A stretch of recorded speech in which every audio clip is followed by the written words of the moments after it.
Chapter 15 Principal Holy Places of Bharat.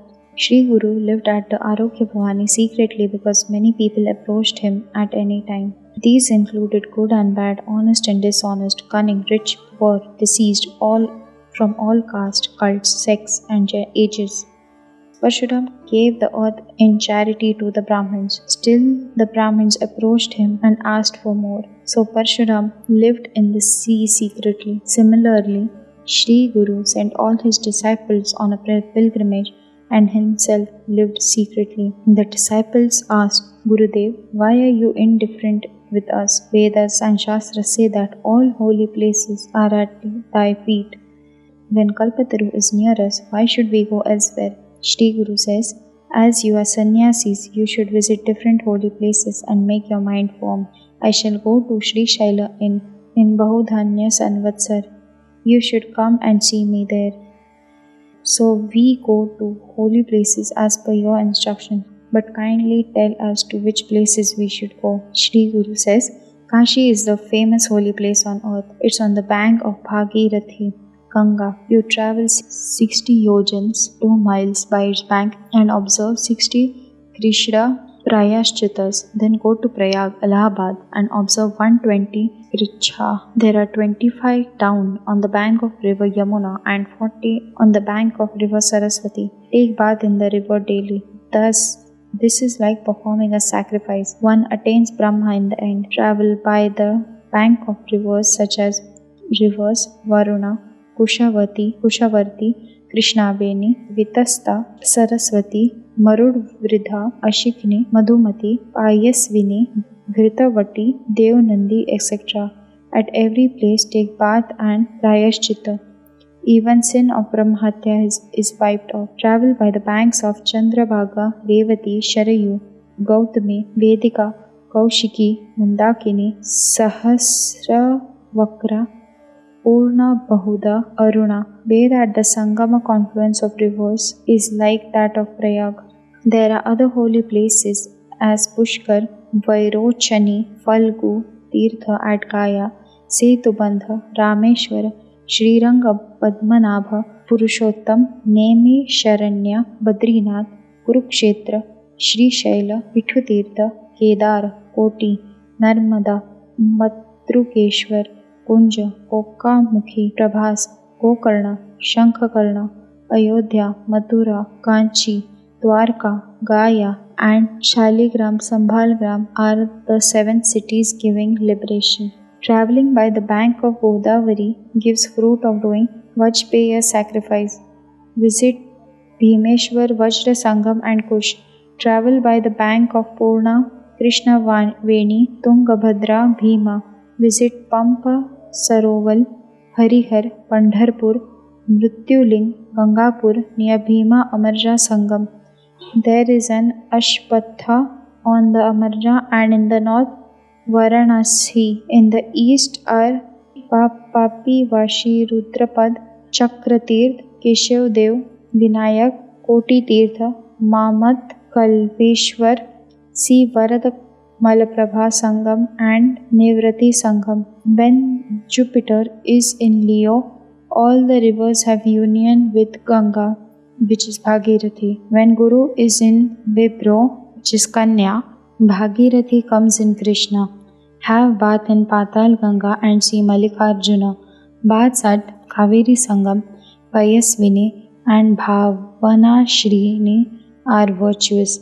See places like Samudra Skanda, Sheshadri, Shri Ranganath, Padmanabha, Shrimanta Ananta, Trimamala, Kumbhakonam, Kanyakumari, Matsya Tirtha, Pakshi Tirtha, Rameshwar, Dhanushkoti, Mahalakshmi at Kolhapur, Mahabaleshwar, origin of Krishna, Bahe, Nrushinha Deva at Kolegaon, Bhuvaneshwari at Bhillavadi, Shrupali, Chaya Bhagavati, Vishwamitra's place, Shweta Shring.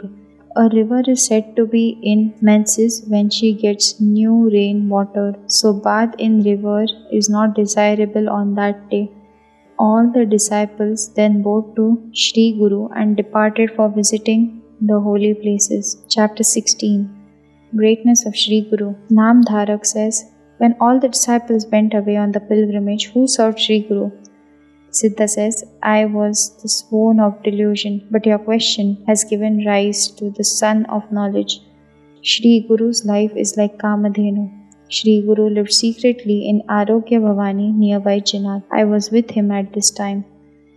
A Brahmin came to Shri Guru, praised him, and humbly said, I am doing penance, but my mind is not become still. I am greatly appeased to see you. Kindly tell me means to attain knowledge and liberate me.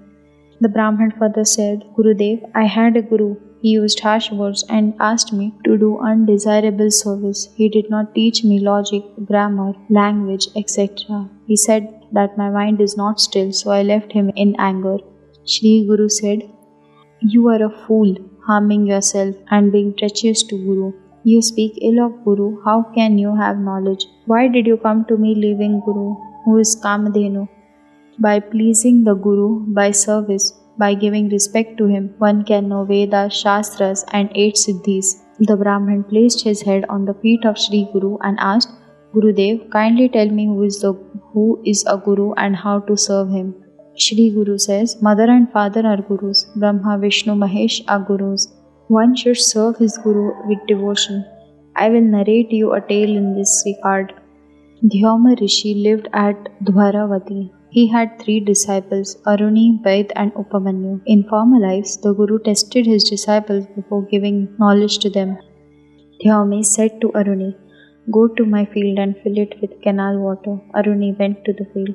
The canal was flowing with great force. Paddy was sown in the field, which was on higher land than the level of water. He placed stones to divert the water to the field. He then laid his body across the canal, and thus half of the flow of the water entered the field. By sunset, Aruni did not return. Dhyoma went to the field and called him loudly. He feared a serpent might have bitten or a tiger might have attacked him. Hearing Guru's voice, Aruni came out of the canal and bowed to Guru. He stood near him. Dhyoma embraced with pleasure and blessed him, saying, You will know all Vidyas. Go home and get married and live happily. Dhyoma then said to Vaid, Go to the field, keep a watch on the crop, and when it is ripe, bring it home. Vaid accordingly went to the field, kept the watch day and night. When the crop was reaped, a cart with 1 bullock was given to him, but Vaid placed the corn in the cart, yoked the buffalo on one side of the yoke, and himself pulled the cart on the other side. He could not draw the cart with the buffalo. Still he drew it with much strain. The buffalo got stuck in the mud and could not move forward, so he alone drew the heavy cart. Subsequently his neck was strangled, and he had to face great strain. In the meantime, Dhyoma came there and released him from the yoke. He embraced Ved and said, You'll know Vedas and Shastras well. The 3rd disciple, Upamanyu, was fat and dull. Dhyoma asked him to take the cattle for grazing the forest. Upamanyu took the cattle to graze. At times, being hungry, he would return early from the forest. Shri Guru told him to not come from the forest till sunset. The cattle would graze on the banks of river while Upamanyu would bathe. Take alms from the Brahmins living nearby. Thus he satisfied his hunger. One day Guru asked him, How are you living? He said that he took alms and dined. Shri Guru said, How would you dine without us? Give the alms in the ashram and again go to the forest. Upamanyu followed the suggestions of his Guru. He would give the alms in the ashram, but as he did not get full meals at the ashram, he again took alms from some Brahmin's house and satisfied his hunger. When the Guru knew this, he angrily said, Give both the alms in the ashram. As directed, he gave both the alms in the ashram. He was anxious now how to satisfy his hunger. He saw calves drinking milk of cow, and milk much fell on the ground and was wasted. He held that milk in his hand and drank it. After some days, Guru asked him how he was fat. He said that he drank the milk that fell while the calves drank the milk from the cows. Guru said, You should not drink milk tasted by the calves, as this makes you dull. While remaining in the forest, he saw milk like paste coming out from rui plant. He held the milk in leaves and while he was drinking it, some drop of this went in his eyes. Subsequently, he lost his eyesight and became blind. Now he thought Guru would be angry with him. He began to collect the cattle, but as he could not see, he fell in the well. When Dhyoma came near the well, he said to him with sympathy, "Recite Ashwini Kumara mantra." After doing that, he got back his eyesight. He came out of well, bowed to his Guru and stood by him. Dhyoma placed his palm on his head, and instantly he had all the knowledge. Dhyoma said to him, "Go home, get married, and live happily. You will be well known. One of your disciples, Untank, will bring kundal, an ear ornament, and win the shesh. He will advise King Janmejaya to perform sacrifice of serpents and kill all the serpents in sacrifice."